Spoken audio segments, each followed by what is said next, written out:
Muito boa tarde a todos. Vamos então dar início à audição dos peticionários relativa à petição 247.15.2.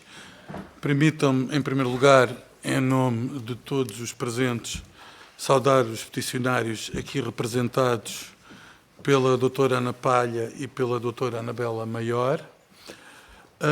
Esta audição tem uma grelha própria, temos 3 grupos parlamentares representados, o grupo parlamentar do Partido Social Democrata, o grupo parlamentar do Partido Socialista e o grupo parlamentar do Partido Chega, e pela circunstância desta petição intitulada pela implementação imediata de sede, captura, esterilização e devolução em matilhas de cães errantes e de uma estratégia nacional para os animais errantes, a qual tem 7.514 assinaturas e tem como primeiro peticionário a instituição coletiva animal, merece, por um lado, de acordo com o regime jurídico em vigor, a audição em sede de comissão. Desta audição resultará um relatório. Esse relatório será submetido à apreciação da Comissão de Agricultura e Pescas e, posteriormente, pela circunstância de... Como é que estão os números? É 7.500, é o plenário? 7.000. Portanto, 7.000 ou 7.500? 7.000. Portanto, 7.500. Portanto, tem mais 14 assinaturas, o que imagino tenha sido propositado, pelo menos. Se tivesse menos 14, nós suspendíamos e fazíamos a petição entrar outra vez para que ela fosse discutida em plenário.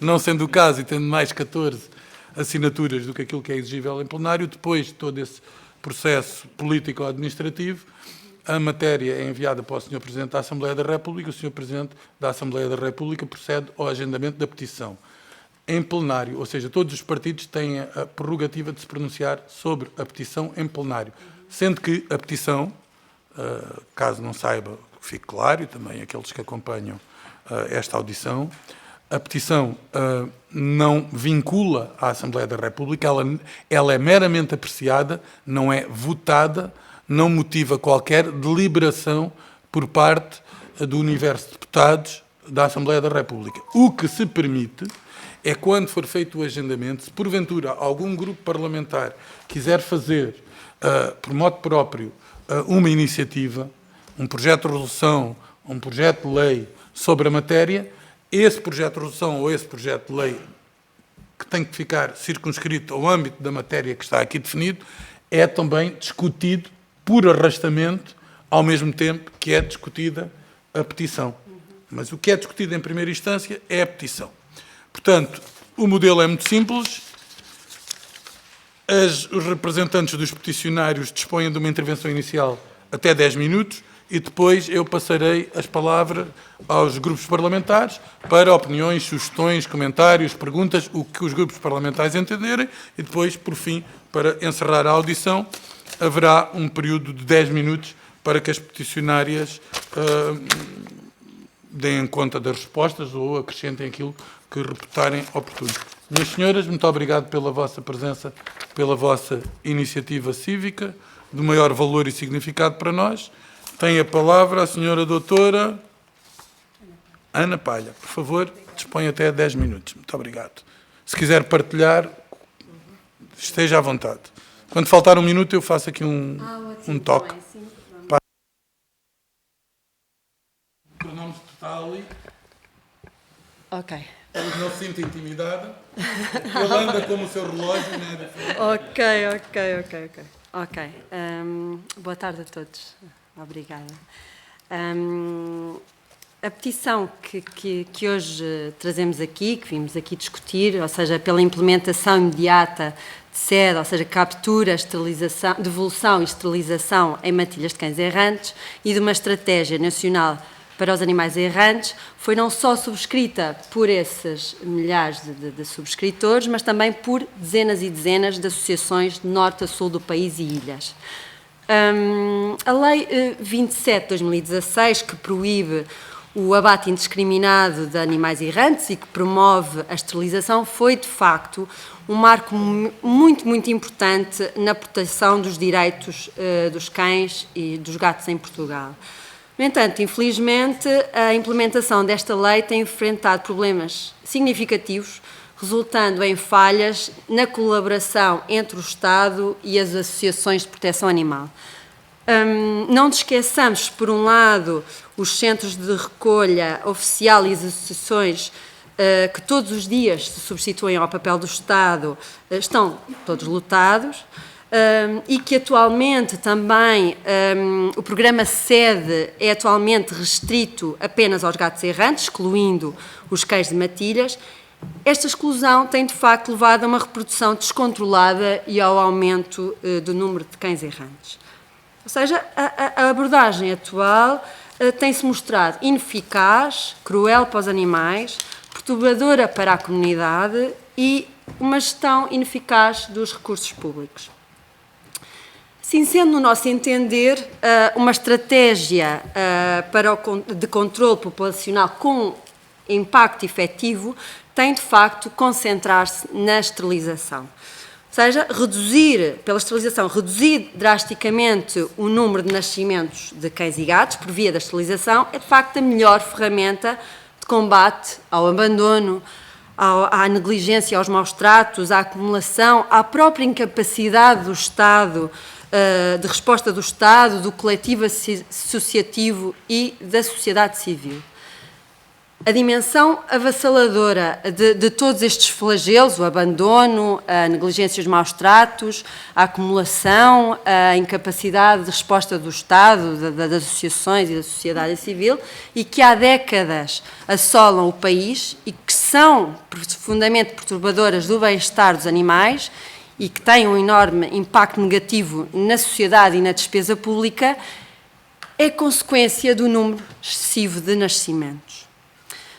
No que diz respeito às matilhas de cães errantes, que nos traz cá hoje, a implementação de programas SEDE é, de facto, no nosso entender, menos cruel e menos dispendiosa, do ponto de vista do erário público, de combater o problema. A implementação de programas SEDE para grupos de cães errantes seria, por isso, no nosso entender, a resposta disponível imediata, mais ética e eficaz à reprodução descontrolada e consequentes impactos no bem-estar dos animais, na comunidade e no ambiente em que se inserem e também na própria relação com os outros animais, selvagens ou não.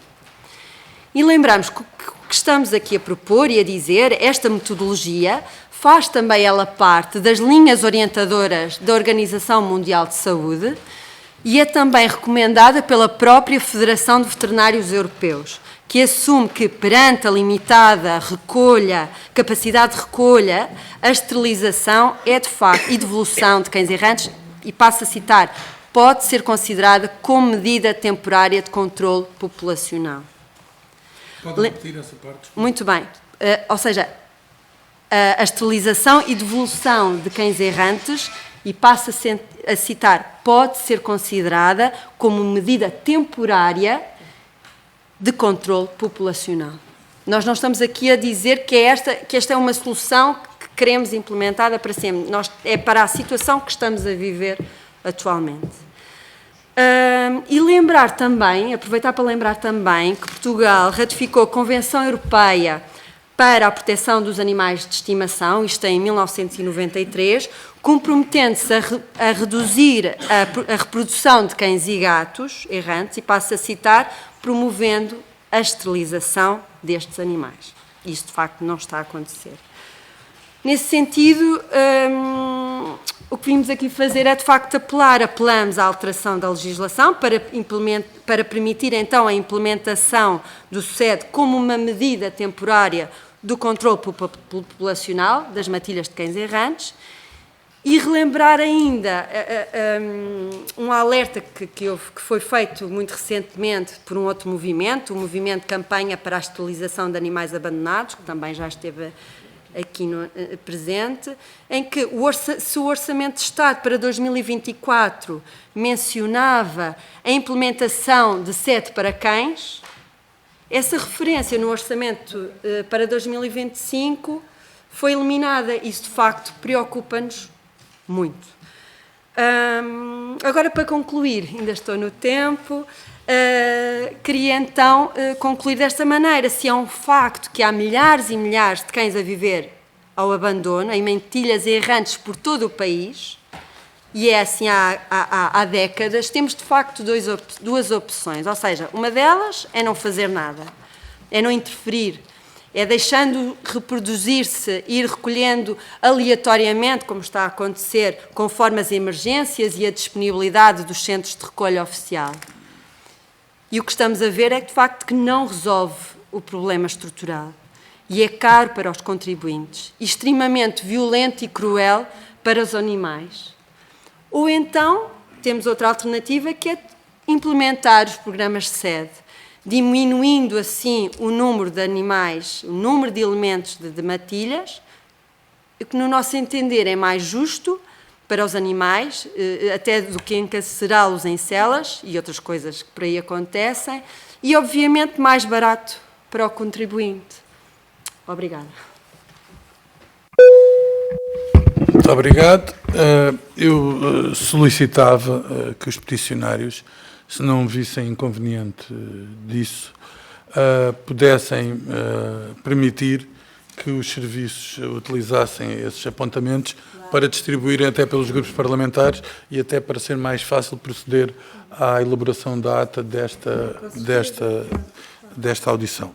Bom, vamos ouvir agora os grupos parlamentares. Eu farei a intervenção em nome do grupo parlamentar do Partido Social Democrata, despindo-me da circunstância de ser coordenador e, portanto, tenho aqui Pode pôr.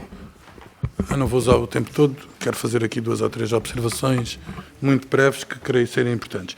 Bom, a primeira observação é no sentido de saudar o vosso trabalho, o vosso empenho. Nós verificamos ao longo dos últimos 30 anos em Portugal, faz este ano 30 anos que houve a primeira lei de proteção animal, a lei 92/95, uma significativa alteração de natureza cultural, alteração essa que conduziu a um muito maior sentido de dever geral de respeito pelos animais e, por força disso, há maior rejeição, indiscutivelmente, no que se refere aos animais de companhia, mas do meu ponto de vista não só, àquilo que é entendido como maus tratos a animais. Portanto, nós fizemos um conjunto de iniciativas, a maioria até contou com vários grupos parlamentares, a lei de criminalização do abandono e dos maus tratos, 2014, em que eu fui o autor da lei com o Pedro Delgado Alves do Partido Socialista. Depois fizemos a alteração do Código Civil, no fundo, distinguir animais de objetos, o que também tem a maior importância, não apenas do ponto de vista jurídico, mas do que simboliza para a sociedade esse entendimento filosófico no tratamento dos animais. Depois fez esta lei que eu devo dizer que não me mereceu reserva, mas me mereceu reparos, porque o que eu defendi na altura, e a lei foi aprovada por unanimidade, mas eu fiz questão de afirmar isso, é que isto é um modelo. Não se pode acabar com o abate e não se agir na esterilização. Isso é o caminho para a ruína. Até o caminho no limite é que mais tarde ou mais cedo as pessoas se revoltem, haja descontrole e se repondere se não faz sentido reintroduzir o abate.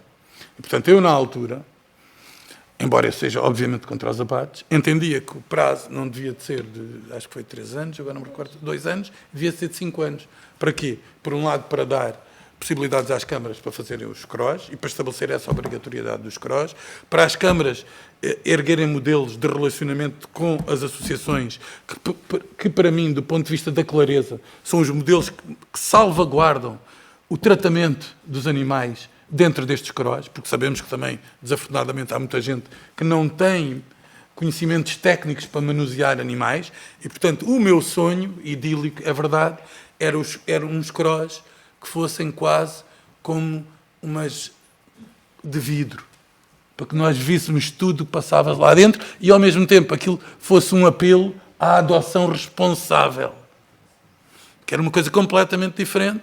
Ao invés de esconder aquilo da comunidade, afastá-la da comunidade, que tendencialmente é o que as câmaras municipais fazem a esse respeito. Mas isto tem mudado e tem acelerado a um ritmo vertiginoso. E, portanto, muitas destas petições que temos tido aqui são elas, no fim de contas, os grandes responsáveis pela alteração da lei. Porque depois aqui há pessoas que gostam mais ou menos da questão ou que ela é mais ou menos importante.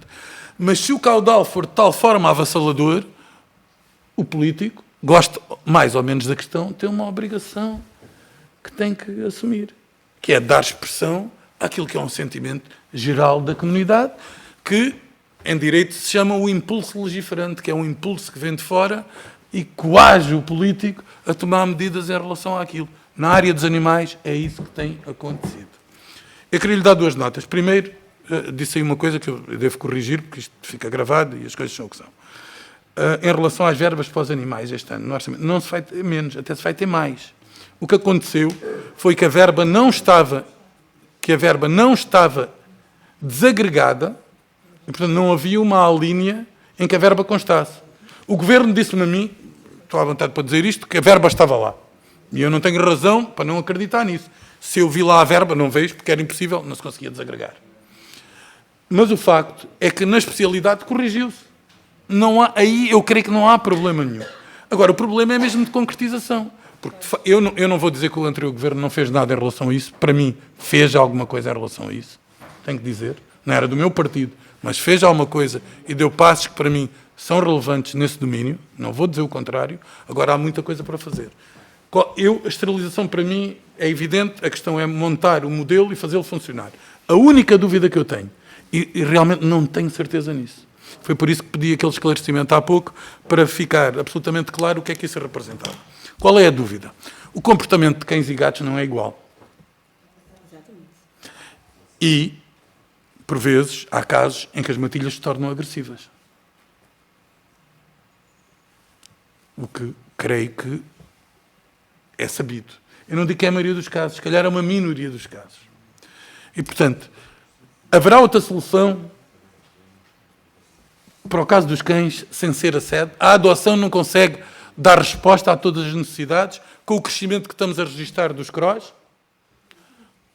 É uma pergunta. Portanto, estamos aqui mesmo para perguntar. Sim. E a segunda coisa, para terminar, como é que se pode evitar isso? Porque, quer dizer, porque os cães,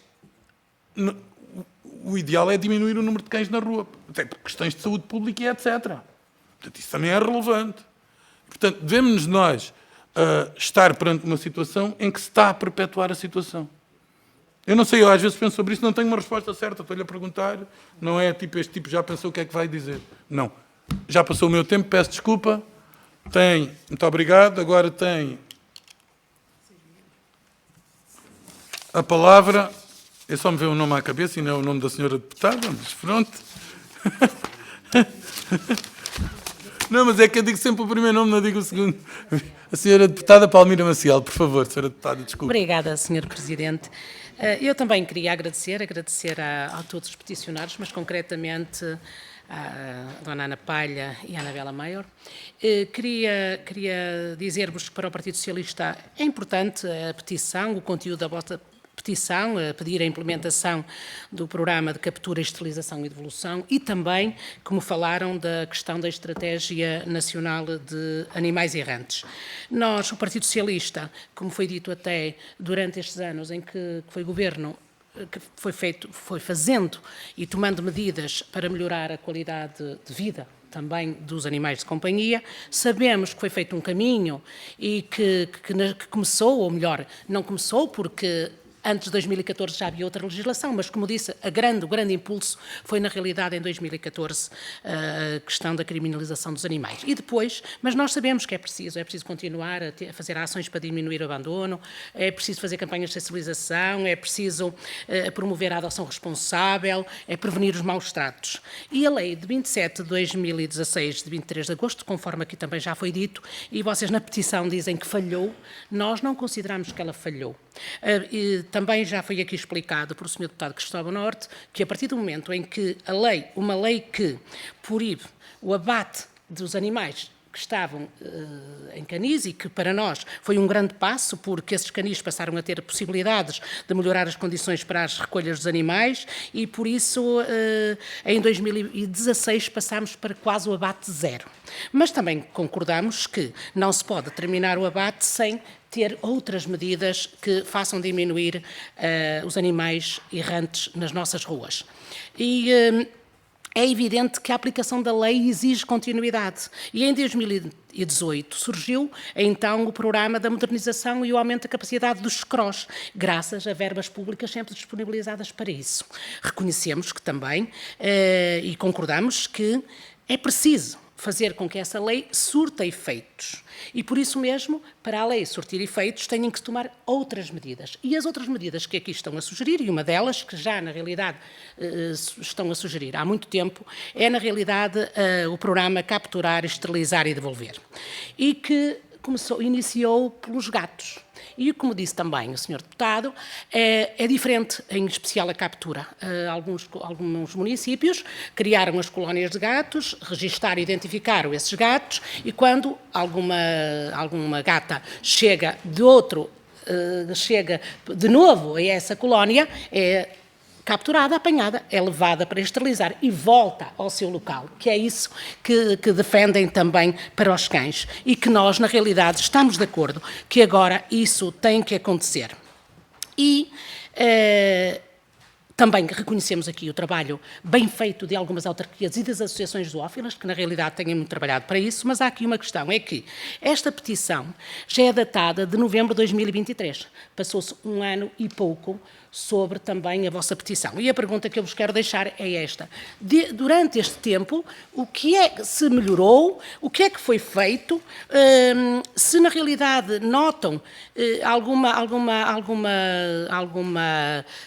por isso, algum empenho na implementação desta estratégia. Também falam da Estratégia Nacional dos Animais Errantes e nós também queríamos dizer que precisávamos também saber sobre ela, se sentem que essa estratégia está ou não a ser aplicada no terreno. Como já lembrou aqui, é verdade que o Partido Socialista destinava as verbas precisamente para o alargamento ao programa SED, elas estavam discriminadas no Orçamento de Estado. Nós também temos essa resposta de que, na realidade, a verba vai aumentar e aguardamos a concretização daquilo que tem sido dito em relação à verba atribuída para isto. Depois, nós concordamos, dado ao tempo que passou também da petição, que devemos pedir um parecer por escrito a algumas entidades que têm que nos dizer, em especial, por exemplo, a questão do ICNF, como é que se encontra a estratégia, porque se forem à página do ICNF, está lá a estratégia, é preciso saber o que é que falta para regulamentar, ela está lá, porque as petições têm para pedir uma estratégia que está lá traçada, se forem à página ela está lá. E por isso nós sentimos, o Partido Socialista sente na realidade a necessidade, até porque estava na nota da admissibilidade, que se deveriam ouvir algumas entidades. E nós achamos que sim, ouvir não, mas por escrito, pedir um parecer por escrito ao Ministério da Agricultura, ao ICNF, à DGAV, à Ordem dos Médicos Veterinários, porque terão também algo a dizer sobre isso, porque no fundo a esterilização é feita por médicos veterinários e por isso também alguma coisa terão a dizer, e a Associação Nacional de Municípios, porque muitos municípios já estão a trabalhar nessa questão e sabem melhor do que nós até apontar as dificuldades que têm em implementar essa estratégia. E por isso, por fim, agradecer a vossa preocupação, dizer-vos que todos nós, isto hoje já faz parte do nosso sentir, o bem-estar dos animais. Muito obrigada. Muito obrigado, Sra. Deputada Palmira Maciel. Deixe-me só prestar aqui um esclarecimento que creio importante, que se prende com o seguinte: esta petição, de facto, deu entrada no dia 13 de novembro de 2023. Sucede que a mesma não foi distribuída à Comissão de Agricultura e Pescas e essa distribuição para esta Comissão veio apenas ter lugar no dia 30 de julho de 2024, ou seja, já depois da última sessão plenária. Ou seja, eu, enquanto relator, apenas tomei conhecimento dela em setembro, e depois foi aqui uma questão de datas para garantirmos a melhor altura para fazer. Portanto, nós faremos isto rapidamente. Em relação ao que a Sra. Deputada Palmira Maciel diria da audição de terceiros, eu tenho que fazer aqui uma observação que se prende com o seguinte. Ao relator cumpre, e só a ele, não a nenhum grupo parlamentar, fazer as diligências que entender para proceder à elaboração do relatório. Isso não resulta de qualquer deliberação plenária, nem de qualquer coisa de outra natureza. Mas, se, em face da matéria, que creio que ser do interesse de todos, se a senhora... Com certeza, mas isso cabe ao deputado. A nota de admissibilidade não vincula o deputado.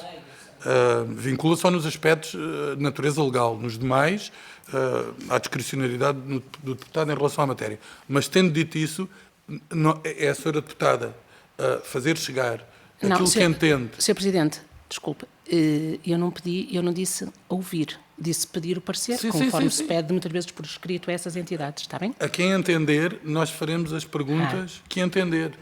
Portanto, obrigada, então. Temos todo o gosto nisso, era só para aclarar esse aspecto. Tem a palavra o Sr. Deputado do Chega, João Paulo Graça, por favor. Muito obrigado, Sr. Presidente. Sr. Presidente, senhoras e senhores deputados. Quero começar por cumprimentar as senhoras peticionárias, a doutora Ana Palha e a doutora Anabela Maior, e agradecer por nos trazerem um tema tão importante. Infelizmente, no nosso país, o abandono de animais de companhia continua a ser uma realidade persistente e preocupante, com números, ao invés de diminuir, continuam a aumentar. Isto acontece devido à ausência de um controle eficaz da população de animais de companhia, por um lado, e por outro, a questão do abandono ainda não ser devidamente punida. Nos últimos anos, Portugal foi contemplado com um reforço do enquadramento legislativo em prol da proteção e bem-estar animal, que, embora se concretizaram com marcos importantes, não conseguiram ainda travar os desastrosos dados. Só em 2023, os dados indicam uma estimativa de 930 mil animais errantes, entre eles 830.541 gatos e 101.015 cães, proporcionando-lhes uma vida de precariedade, sofrimento e desafios de convivência comunitária.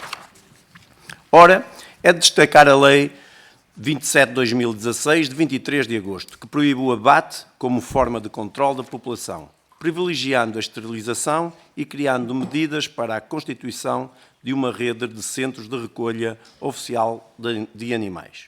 Por sua vez, a Portaria 146 de 2017 fixa as condições e normas técnicas a que devem obedecer os programas de controle das populações de animais errantes de companhia. A estas medidas faltam outras de caráter complementar. Por outro lado, sabemos que os centros têm as suas lotações esgotadas, que por a questão da proteção animal está longe de ser uma prioridade para a maioria dos executivos camarários. E por essa razão, alguns não têm sequer centro de recolha, ou tenham sem condições, ou não têm veterinário municipal. Assim, o que acontece em muitos casos é que muitos animais continuam sem acolhimento, sobrevivendo nas ruas. Neste contexto, a esterilização tem-se mostrado fundamental, ajudando a conter a reprodução desenfreada e a reduzir o número de animais errantes. No fundo, é impossível reduzir o número de abandonos sem reduzir o número de nascimentos. O Chega defende que seja implementado um plano nacional de esterilização que inclua os animais de centros de recolha, errantes, de famílias, de associações. Para além disso, os programas de captura, esterilização e devolução são fundamentais para gatos asilvestrados, mas deve ser extensível também para cães em contexto das designadas matilhas, promovendo o controle populacional e, paralelamente, o bem-estar animal. A devolução dos animais ao seu território de origem após a esterilização permite o controle reprodutivo sem recorrer à eutanásia, ao mesmo tempo que reduz a probabilidade de conflitos sociais, uma vez que os animais esterilizados apresentam melhores índices de agressividade e vagam menos. Acresce que a sede apresenta outras vantagens. Além de controlar a população canina de forma ética e respeitosa, contribui para a saúde dos animais, reduzindo o risco de doenças reprodutivas e infecções, e diminui a competição por alimentos, que muitas vezes resulta em disputas violentas entre os animais.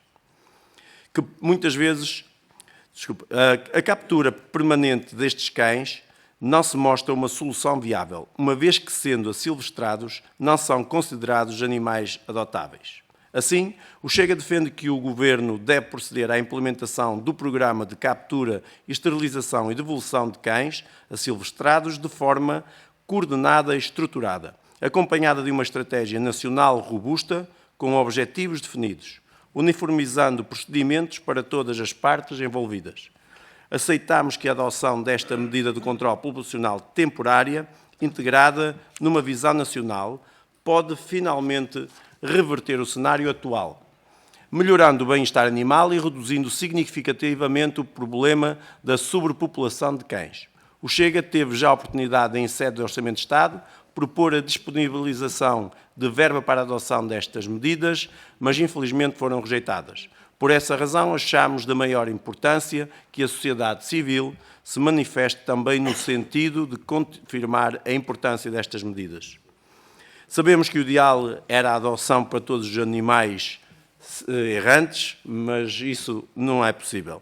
Termino agradecendo novamente o vosso trabalho e deixando a pergunta se concordam com as propostas que mencionei e, do vosso ponto de vista, qual a medida mais prioritária para se implementar no que diz respeito ao controle populacional. Muito obrigado mais uma vez. Obrigado, Sr. Deputado.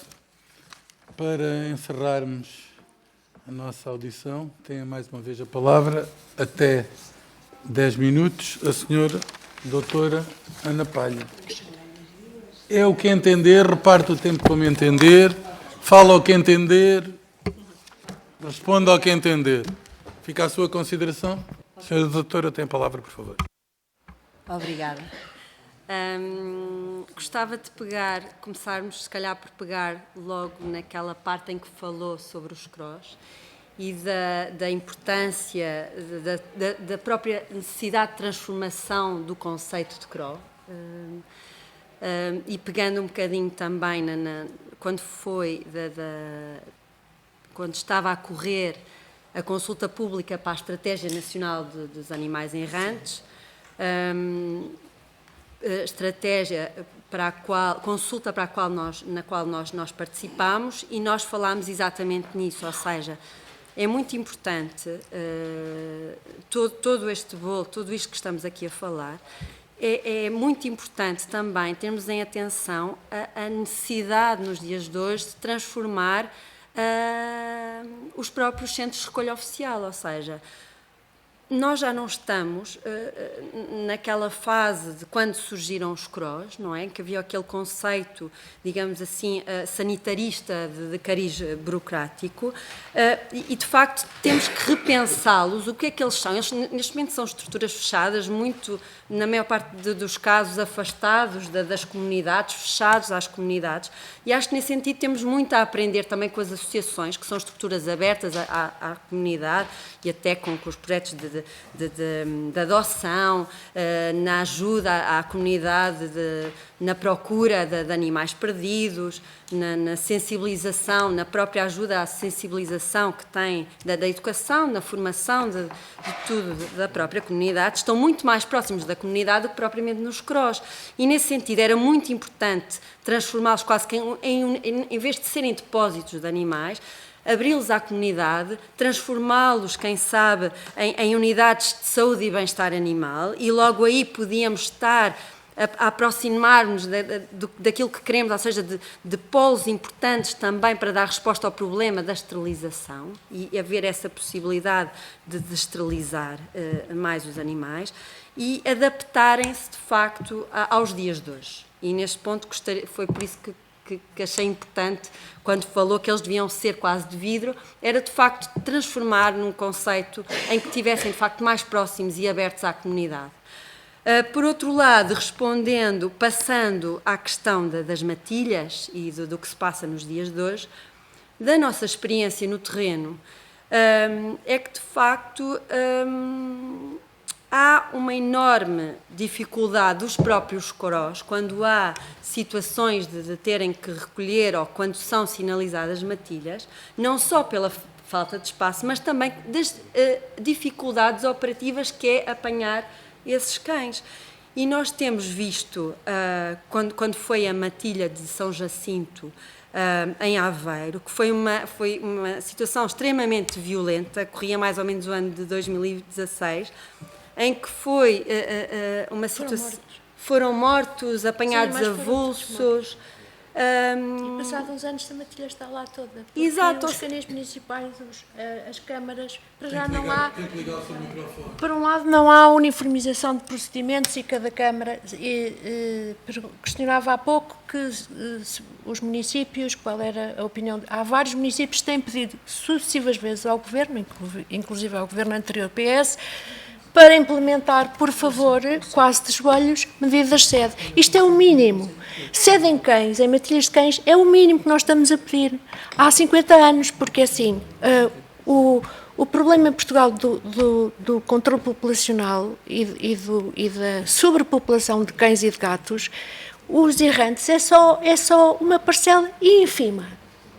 A maior parte das ninhadas que são despejadas naquilo que consideramos que são os centros de recolha, que são centros de escoamento, e, portanto, é preciso políticas públicas a montante e não no final do problema, porque não resolve sintomas em vez de prevenir os problemas. E é só uma ínfima parte. A maior parte das ninhadas que entram e dos cães que entram são de casa, porque as pessoas não têm capacidade para esterilizar os seus animais, não têm capacidade para esterilizar uma cadela a 200 euros, ou 300 euros, ou 400 euros. E não há políticas públicas de esterilização. O que a lei prevê é a esterilização de animais que são recolhidos nos centros de recolha. Muito certo, excelente. Mas esses são precisamente aqueles animais que não se vão reproduzir porque estão enfiados em celas. Não é? E os que estão cá fora, em matilhas, ou que estão nos quintais das pessoas, ou até às vezes nas casas e vão dar a sua voltinha, esses é que vão reproduzir-se. E depois são enfiados em canis, o Estado paga. E gostávamos todos, se calhar, de saber quanto é que do orçamento de Estado e das câmaras, quanto é que se gasta anualmente para construir e manter canis municipais de norte a sul do país, os que já existem, para manter aqueles animais, os equipamentos, tudo, se estes valores não poderiam ser transformados, enfim, com uma certa sequência, obviamente, em valores que se aplicassem a montante. Porque senão isto nunca vai ser resolvido e é um problema terrível para toda a gente, não é só para as pessoas que gostam de cães e de gatos. Eu presumo que as pessoas que também são indiferentes a cães e gatos não querem que os seus impostos sejam gastos em estratégias que não funcionam e que são cruéis para os animais, porque enfiá-los em gaiolas é extremamente cruel, sejam gaiolas novas ou gaiolas mais antigas. Para o animal pouco importa, não é? E, portanto, é isto que está em causa, não é? Isto que nós estamos a pedir é uma ínfima, é um pormenorzinho. Aliás, a portaria diz que é só uma frasezinha, diz no fim, acho que é do ponto 10, diz... isto não é aplicável a cães. Até me pergunto, do ponto de vista jurídico, se de facto existe uma proibição de o fazer em cães, porque não é expresso na portaria que é proibido. Agora, o que é facto é que as câmaras não o fazem, não há uniformização de procedimentos, nem sequer o podem fazer em relação a cães, e o que acontece é que as matilhas estão por todo lado. E as matilhas são cães asilvestrados, mas não são cães selvagens. São cães que são ou filhos, ou netos, ou bisnetos de um cão que era de alguém. Muito bem. Quer dizer mais alguma coisa? Sim, só para completar, da nossa experiência também, ao haver... pode só desligar. Ao haver o sede, imaginemos numa matilha, o que é que acontece? Essa matilha fica mais estabilizada, mais sossegada, não continua a reproduzir-se e extingue-se, acaba por se extinguir por si só. É tendencialmente menos agressiva. Pronto, é alimentar tudo isso. E só para responder aqui à senhora deputada,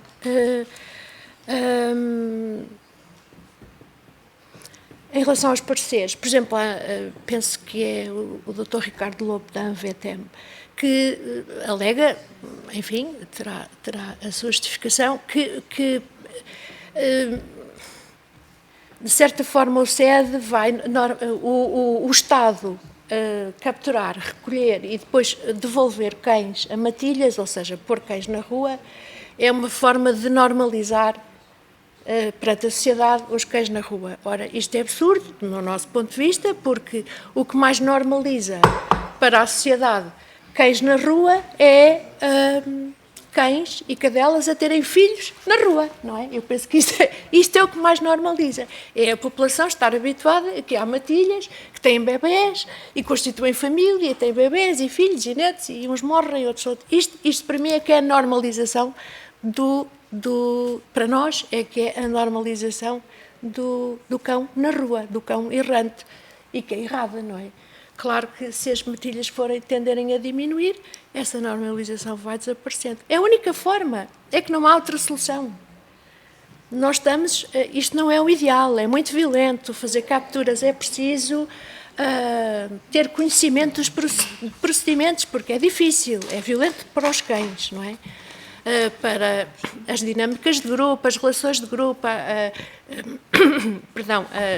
afetividade entre os elementos de grupo. Agora, nós não vemos outra solução. Não fazer nada é que é absolutamente inacreditável, porque isto é como ter uma torneira aberta e, em vez de chamarmos o canalizador, vamos despejando baldes na sanita. Isto não resolve nada. E estamos a gastar água. Neste caso é dinheiro, erário público. Muito bem. Importa-se desligar. Muito obrigado. Quero agradecer, em meu nome e de todos os grupos parlamentares presentes, direi até algo que creio que é encorajador para os peticionários, que é o facto de muitas audições de peticionários estarem representados os grupos parlamentares só por um deputado. De facto, aqui, creio eu também pelo interesse da matéria, temos 5 representantes do Partido Chega, temos 5 do Partido Social Democrata, temos 4 do Partido Socialista. As outras forças também não têm muita facilidade em entrar, porque agora temos um debate com o Primeiro-Ministro e espero que compreendam isso. E vamos trabalhar, vamos colocar as questões e depois apresentaremos o relatório e levaremos a questão ao plenário. Minhas senhoras, foi um prazer. Muito obrigado, senhores deputados. Muito obrigado a todos. Está encerrada a sessão.